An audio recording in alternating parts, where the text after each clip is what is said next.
Hi everyone, and welcome to the Star Wars Reading Club book review of Star Wars Thrawn by Timothy Zahn, who's certainly at this point one of my favorite Star Wars authors. He's right up there with James Luceno. But we'll jump right into it. I just have to start off by saying that this was an amazing novel in my opinion, and I really can't recommend it enough at this point. I would have to say I would probably have to give it a couple weeks just so that I can fully absorb all the information that we received in the novel, but I can say confidently that it's right up there with Catalyst, just in terms of my favorite Star Wars canon novels at this point.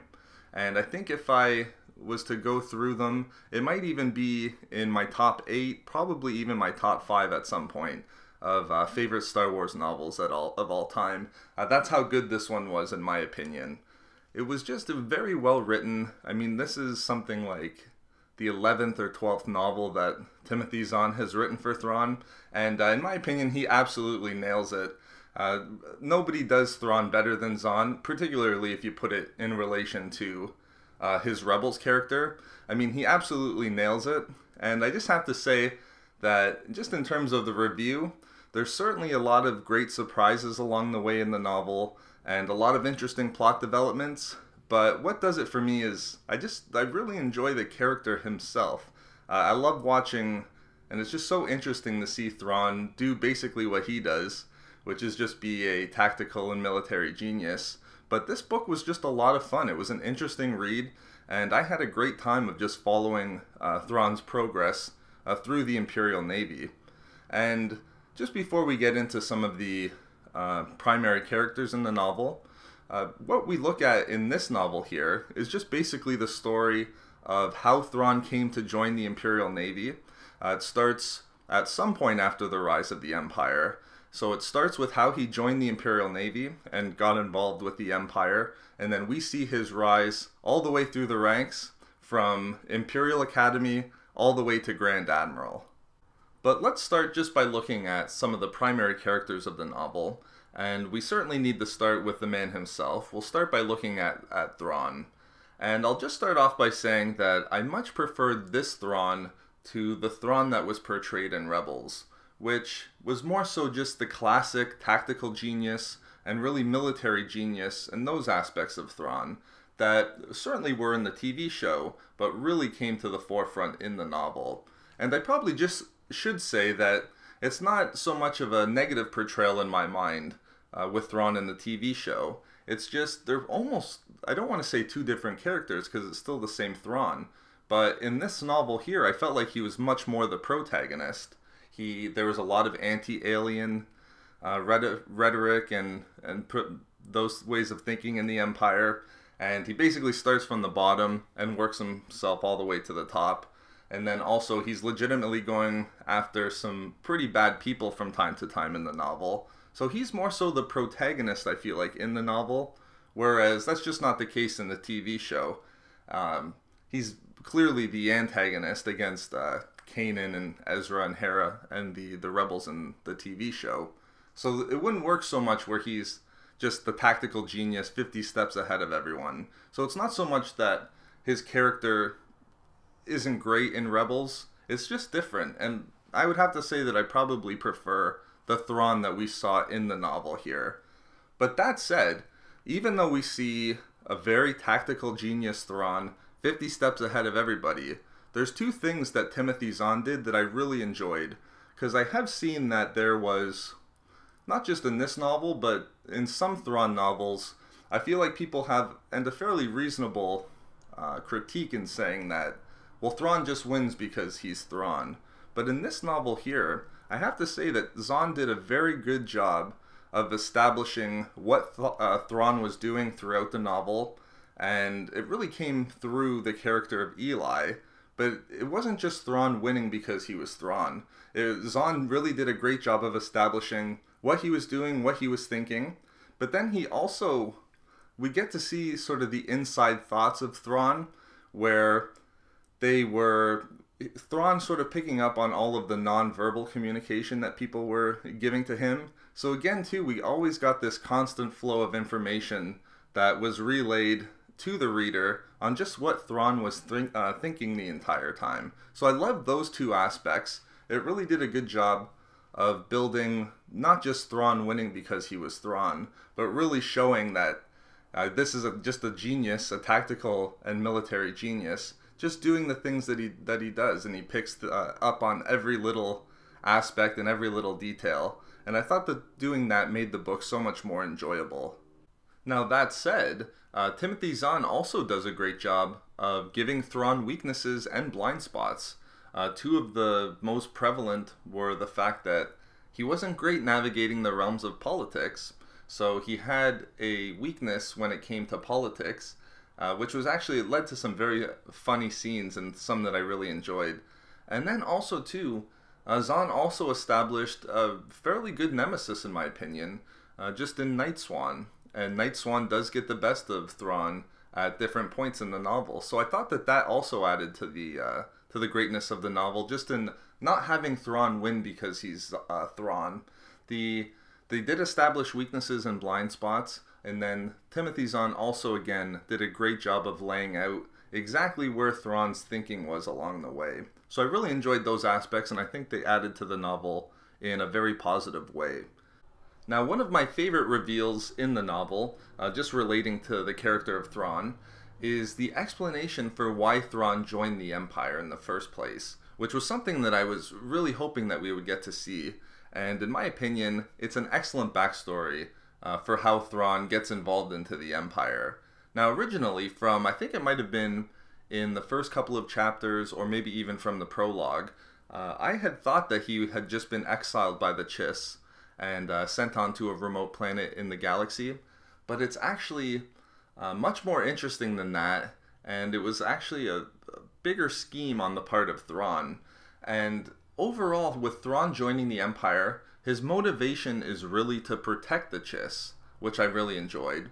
And then also he has an overall plan to defend against something that he views as dangerous and evil within the unknown regions, which unfortunately we don't know exactly what that is from the novel, and it's almost, I can't tell you how many canon products at this point has referred to something evil and dangerous within the unknown regions. At this point I'm dying to know what it is exactly, but unfortunately we don't get to see what it is in the novel. But more importantly, we do see that Thrawn was actually watching the events of the Clone Wars from the edges of the, I think it was the unknown regions. And it's funny because we did also get to see a bit of Thrawn's thinking just in terms of the Republic and the Empire, and he actually didn't come to have much respect for the Republic, preferring the Empire to the chaos caused by the Republic. But once Thrawn had recognized after the Clone Wars that the Empire had rose to take the place of the Republic, Thrawn basically had two options at this point as it relates to protecting the Chiss against the evil in the unknown regions. He could either do one of two things, he realizes. First, he could ally with the Empire against the evil in the unknown regions, but at the very beginning he doesn't know whether or not the Empire is a worthy ally to have. So he also had the second option, which would be to cripple the Empire and then use that as a way to push whatever the threat is in the unknown regions to attack the Empire, thereby giving the Chiss more time to try to find out a way to destroy the evil in the unknown regions. So I thought that that was just an excellent motivation, and really what Thrawn's plan was to do was to make it look like he had been exiled, try to be found by the Empire in some way, get himself a meeting with the Emperor, and then convince the Emperor to try to let him study the political and military structures of the Empire in exchange for information about this, whatever the evil is going to be in the unknown regions. But in the end what happens, the Emperor actually gives Thrawn a position within the Empire, which for him is probably more preferable and something that he would rather have, just because it gave him the ability to look at whether or not the political and military structures of the Empire would let the Empire be a worthy ally to have against the evil within the unknown regions. So I thought that that was just a very good backstory and a good way to get Thrawn involved within the Imperial Navy. And then also too, I think he does come to find that in the end, the Empire is preferable as a potential ally rather than as an easy prey for the evil in the unknown regions. So then basically at that point, he goes on to do in the novel for sure, but then as we see in the Rebels TV show, he does whatever he can to do to protect the Empire, particularly against pirates and rebels, anything that he thinks will weaken the Empire's position and lead to chaos. So he does whatever he can do to try to keep the Empire strong and then have a better position against the greater evil, which is that's hiding within the unknown regions. So I thought that was just an excellent backstory and really a good motivation to have Thrawn eventually join up with the Empire. But even though Thrawn did have this backstory, and even though he did choose to ultimately join the Empire, I really like that Timothy Zahn gave Thrawn a moral compass. And the moral compass was something that I really didn't get at all from the Rebels TV series. He seemed more of like your cookie-cutter villain in the Rebels TV show, but you could tell that Thrawn is really, at the end of the day, just trying to make the best decision, and really he only has two hard decisions, but he's just trying to make the decision out of two tough options to try to defend the Chiss. He can either ally with the Empire, or he could go it alone and try to take on the evil in the unknown regions by himself, and I think he suggests along the way that the second option really isn't an option at all. So we do see Thrawn have a pretty succinct moral compass throughout the novel. He did try to minimize civilian casualties. I think at one point he had a revulsion to slavery, the idea of slavery, just like Eli had. So I did like that we saw a moral compass with Thrawn, and there was an excellent quote that he had when speaking with Night Swan near the end of the novel, where he just says, I think Night Swan had sort of pointed out that he had mentioned that he sees people as resources, and then Night Swan says to him, oh, so that's how you see people, is it? And then Thrawn has an amazing comeback quote where he says, I see reality. So really, I love that we got in the novel, Thrawn's really just doing what he has to in the face of the threat from the unknown region. So I really love that. That was an excellent... I like that Zahn gave him a moral compass in that sense. And to go even further, Zahn did also give Thrawn a bit of an out as a way to leave the Empire, just in regard to the existence of the Death Star, which Thrawn was able to figure out in some manner by the end of the novel. And I really enjoyed that aspect too, because one, Thrawn doesn't like the idea of the Death Star and may leave the Empire because of it, because one, not only does he think it to be a tactical mistake, almost like Cassio Tag did, where he saw a flexible navy of capital ships and starfighters far superior to a single battle station that could only project power on one system at a time. More importantly, Thrawn did see the Death Star as a potential threat to the Chiss, and with the existence of a giant battle station like that, the Death Star may have been more of a threat to the Chiss than whatever the evil that exists in the unknown regions is.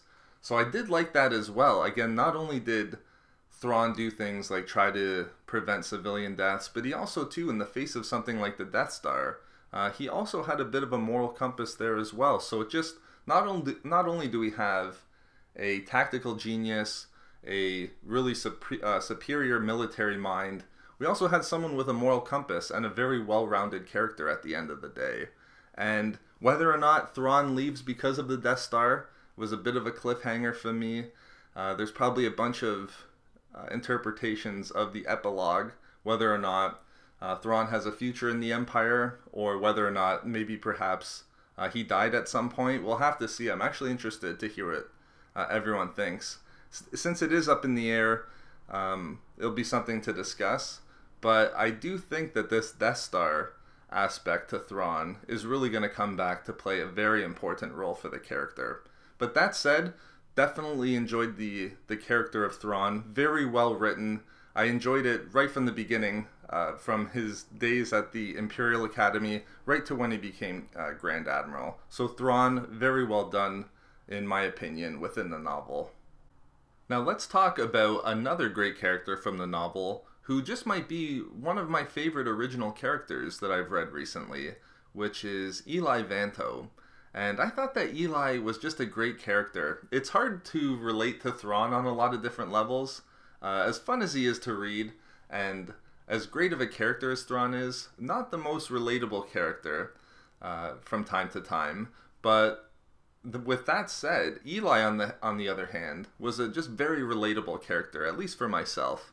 And some of my favorite chapters were some of the earlier chapters where we see Eli and Thrawn sort of almost as like the emergence of a very good friendship start within the Jedi Academy. I love those initial chapters between them.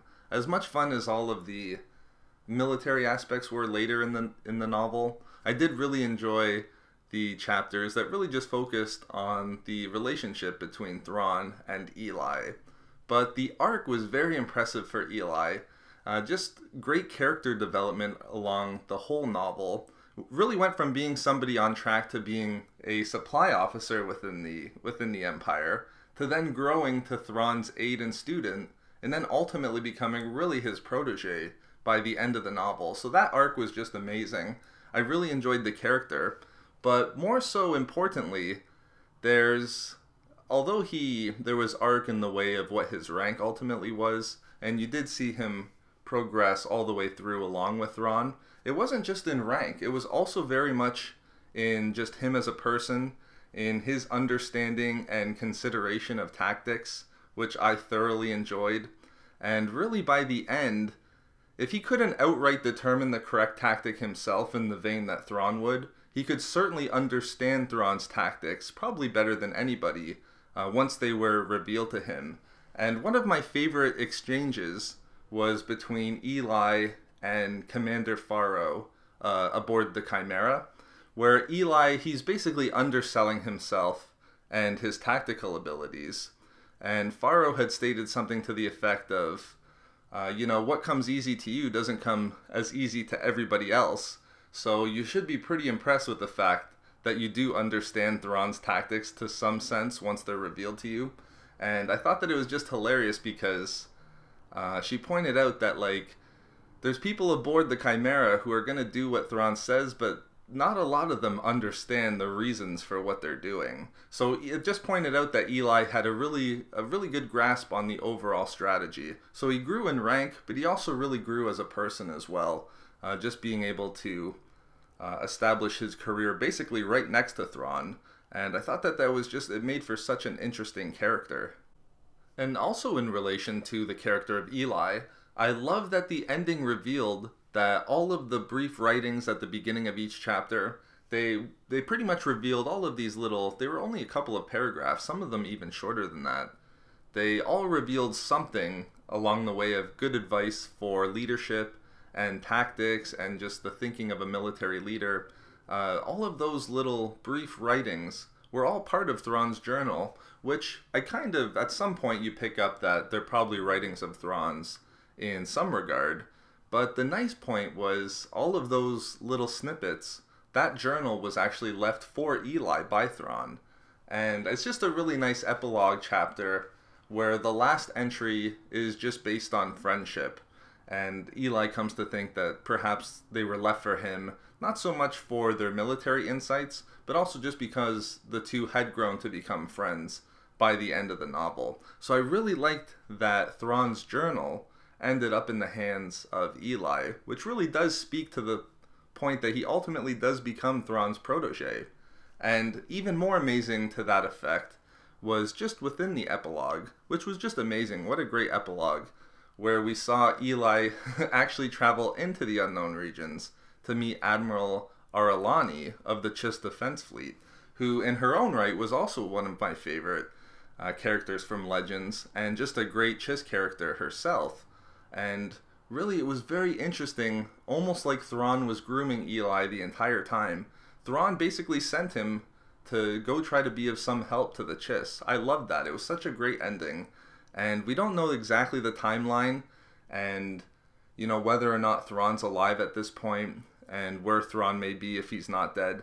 But it is intriguing, though, that Thrawn has seemingly groomed somebody to try to go help the Chiss in some respect. My mind immediately went to, even though there was a lot of unknowns at this point, you have to assume that Thrawn sent him out there to go assist the Chiss in whatever fight or whatever evil is waiting for them within the unknown regions. So I would love to see that be explored more in another novel maybe down the road, or in some sort of new canon material. But the fact that Eli ends up with the Chiss was really a perfect ending in my mind. The entire novel is a Chiss amongst humans in the Empire, so to sort of flip it by the end, where we had a human go amongst the Chiss, I think that that was just an excellent ending set out by Timothy Zahn. So the character of Eli, much like that of Thrawn, just a really great character, and for me, just another great original character within the current canon. Now, one of the probably most surprising aspect of the novel for me was just the inclusion of Arinda Pryce's story, who of course we all recognize as Governor Pryce in Rebels. And I really wasn't expecting to see Governor Pryce at all within the novel, let alone her entire rise be outlined. So this was a very much unexpected surprise for me, and it was also one that I enjoyed. And I have to admit, I was never one to really consider her character too much within the show. She was just there as the governor of Lothal, and just sort of left it at that.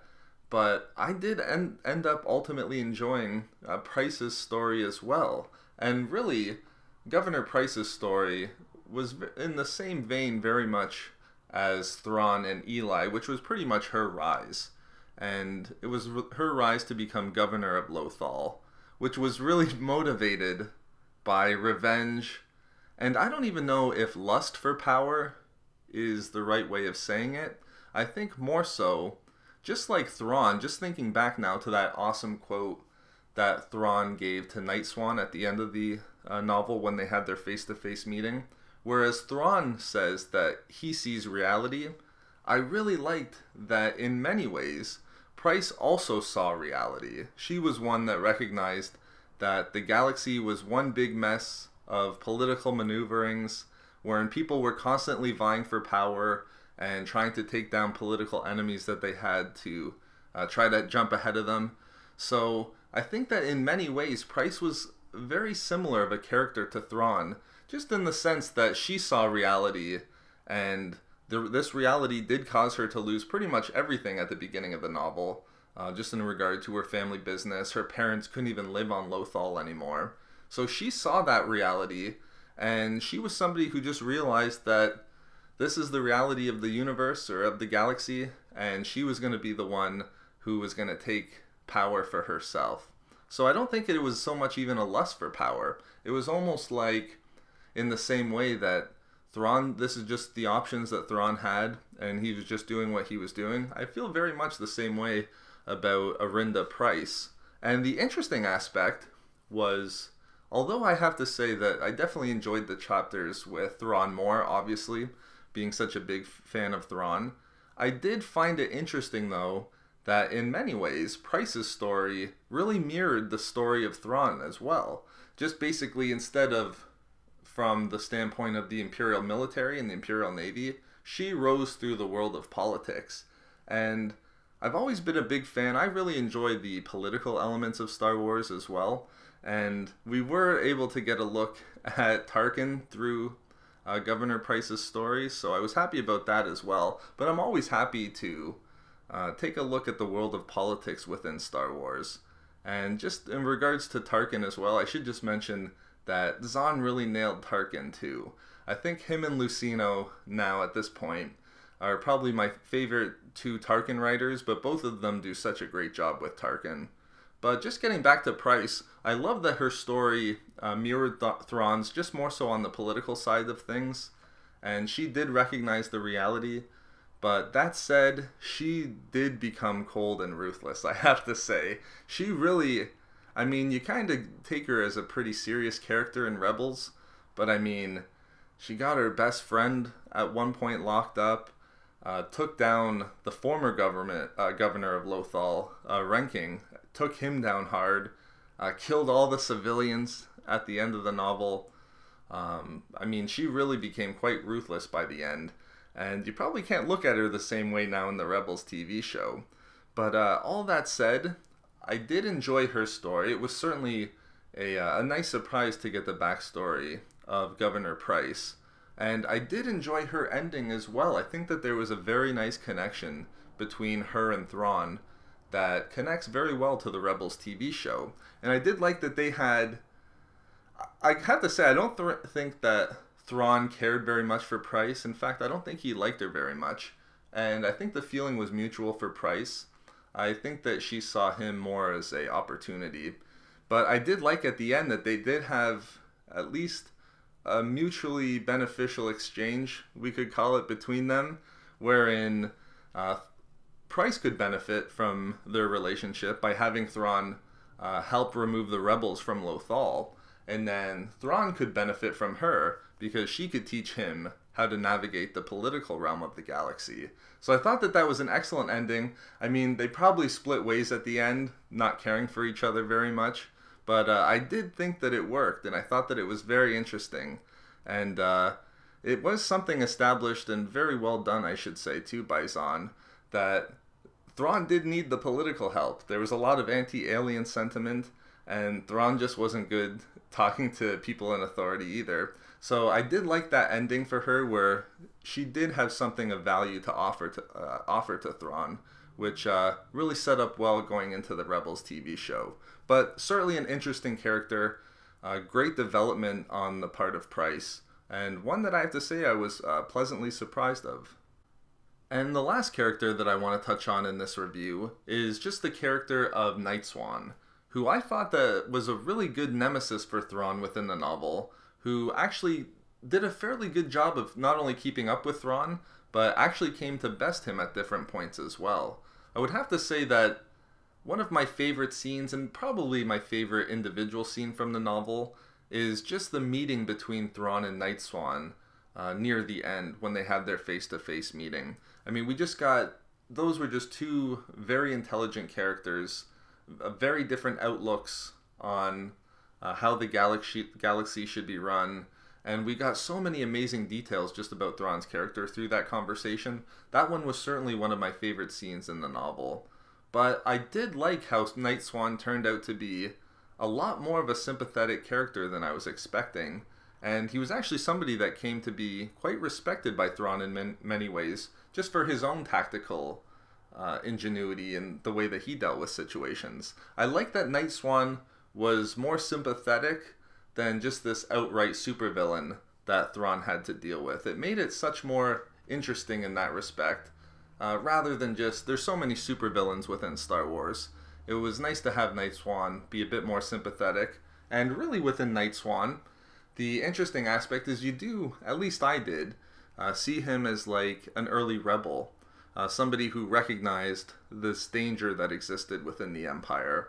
And he was very close to figuring out the Death Star project as well. But he knew enough about the different aspects of the potential for a Death Star that he had no other choice in his mind but to start fighting the Empire. But I thought that it was really interesting that Night Swan had mentioned, I think at one point to Thrawn, that he would have loved to have brought all of the different factions that were fighting the Empire together, almost like in an early version of the Rebel Alliance, but he thought that they just couldn't do it in the end. It was too much of a task to try to bring everyone together like that, and there was too much infighting, that type of thing. But I liked that because it just, again, it speaks to how, at the end, how great of a job and how impressive it was for characters like Mon Mothma and Bail Organa to actually organize and run the Rebel Alliance. So through characters like Night Swan, again, all of those little aspects really along the way make everything else within the canon a lot more fun and a lot more interesting. But I do have to say that the Night Swan was definitely an interesting character, and I liked that even though Night Swan didn't accept his offer to go join the Chiss Ascendancy, I was kind of hoping that he did, but with the epilogue and Eli joining up with the Chiss, I was happy that we could get one of them to join up with the Chiss in the end. So really, as it came to the primary characters in the novel, and just the storylines and plots that emerged through them, I really had no complaints. I thought that all of them were very well done, very well written, and I definitely enjoyed them. Some of the other aspects that I enjoyed with the novel I did like the whole disappearing Dunium resources aspect in that plot development. I did think that it was interesting because we know what's happening to the Dunium, which is the material that's used to build the Death Star. I did like that we had that knowledge, but even Thrawn didn't. And I thought that it was just things like that those resources do have to be kept off the books. So it is nice to see in the Star Wars universe that people are picking up on these aspects. And with somebody like Thrawn, he ultimately took it to its final conclusion and did come to understand that there was an enormous battle station being built somewhere within the galaxy.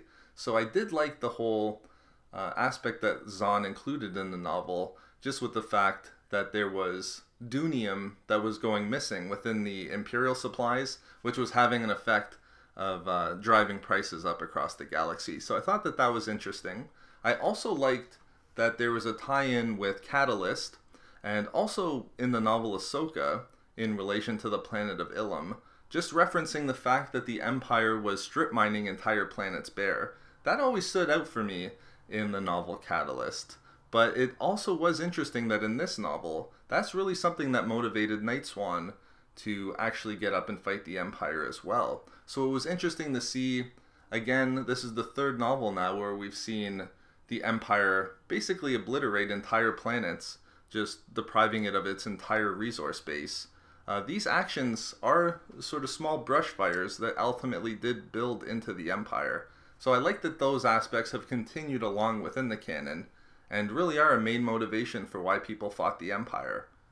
Now there's also a nice tie-in with Empire's End, where it was mentioned in Empire's End, I think by Rax, that Thrawn was helping to map out the unknown regions for the Emperor, which it was very nice in this novel. We actually did get confirmation by the Emperor himself that Thrawn was helping to map out the unknown regions through his knowledge of hyperspace lanes, and I think he had said safe havens as well within the unknown regions. So I love that that was confirmed in this novel, and it was also interesting that the Emperor also confirmed that he knew that Thrawn was hiding important positions of the Chiss.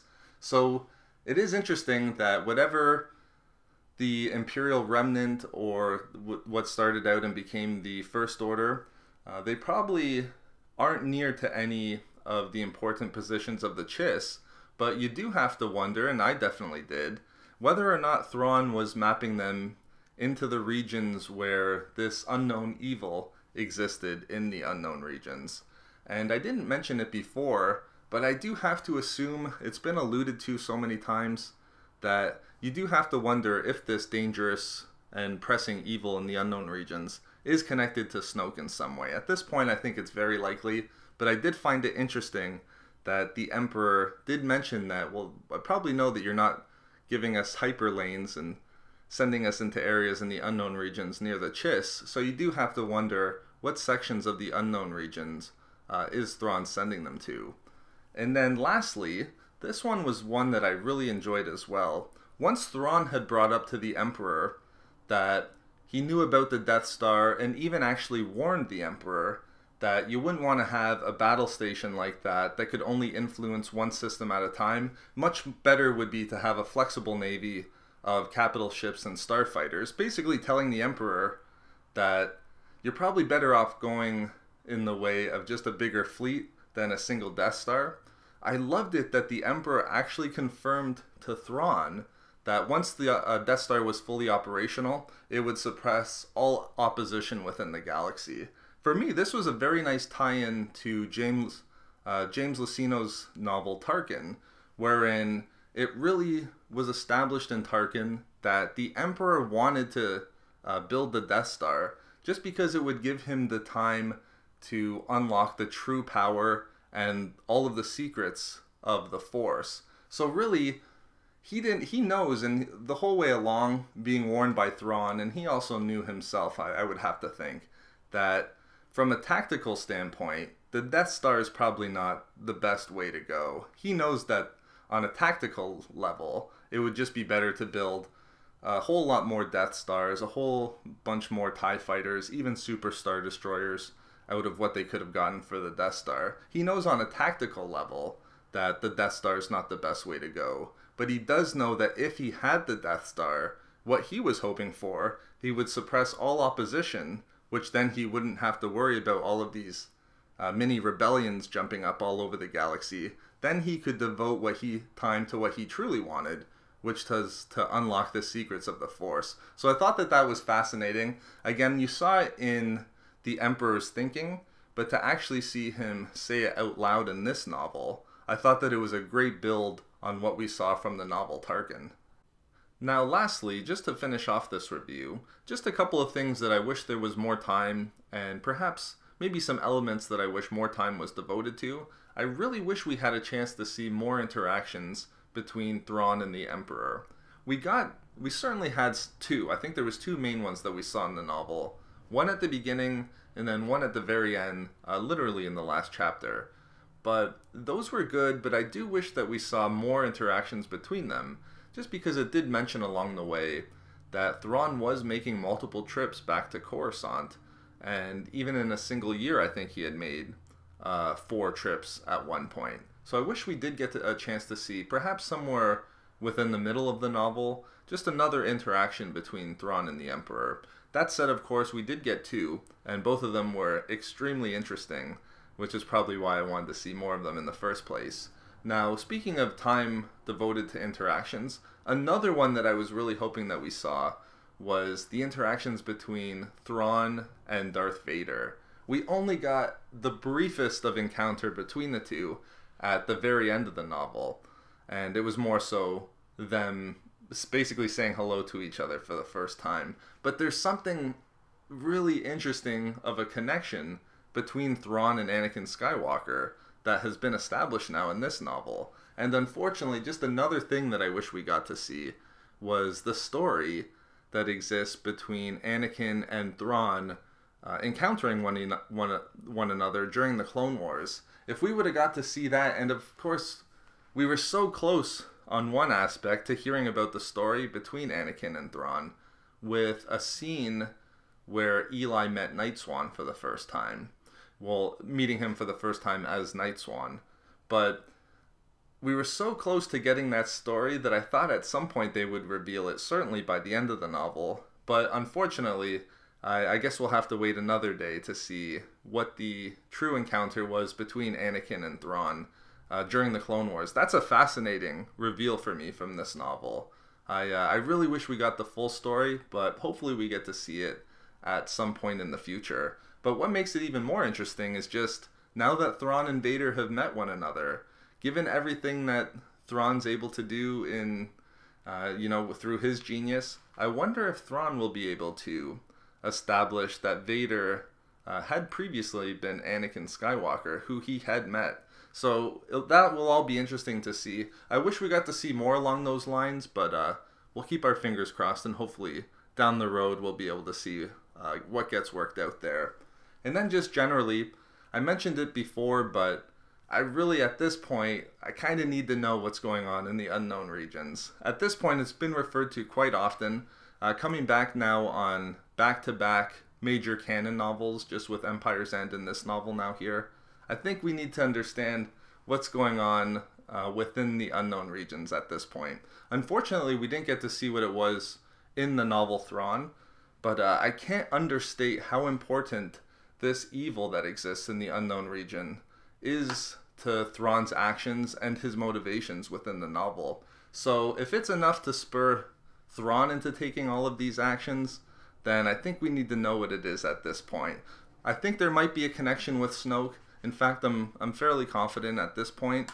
But the fact that Thrawn sees the fact that he has to ally with the Empire, otherwise whatever's in the unknown regions is going to permanently end any hope of bringing light to the galaxy, I think at this point we need to find out what's waiting in the unknown regions. We might have to wait till episode 8, but I'm hoping at some point soon that we'll get to find out.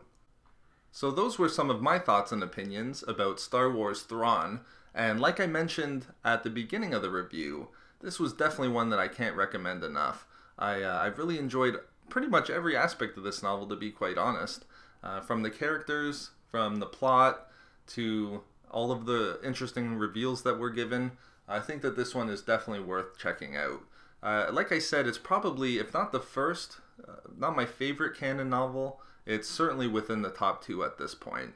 And once we sit down and flesh out some of the more interesting aspects, it could very well solidify itself in first place. That said as well, some individuals have been asking me whether or not we should do a dedicated live hangout to the novel specifically, and I'm definitely up for something like that. So just let me know if you guys would be interested in a live hangout to discuss this novel.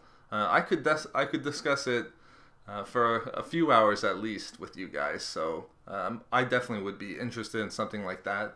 That said, I'll definitely be down in the comments section below, and I look forward to the conversation about the novel there. So I hope that you enjoyed this review. I would just mention that at this point, I've already read Lost Stars by Claudia Gray, so we're all set to go on that review. I'll probably be getting that one up probably a week today, early next week for sure. And then after that, we have a lot of interesting directions to go. I'll definitely be reviewing another new canon novel that's coming out. It's called Rebel Rising, and I believe it's the story of Jyn Erso and how she ended up fighting for Saw and the partisans. I'm not so sure, but I do know that it is a bit of a backstory on Jyn Erso. So we'll review that one, and then we have a whole bunch of different directions that we can go. We'll probably go Rogue One novelization. We should stay with the Thrawn theme and go with Outbound Flight at some point. And then we have to get to my favorite Legends novel, which is Path of Destruction, the first novel in the Darth Bane trilogy. So we have a ton of exciting books to come in the next few weeks. Again, I always appreciate hearing your opinions and thoughts on these novels in the comments section below, and also any recommendations that you have as well. But thank you very much for listening to this review, everyone. I hope that you enjoyed it. Have a great day, everyone, and I'll talk to you guys again soon.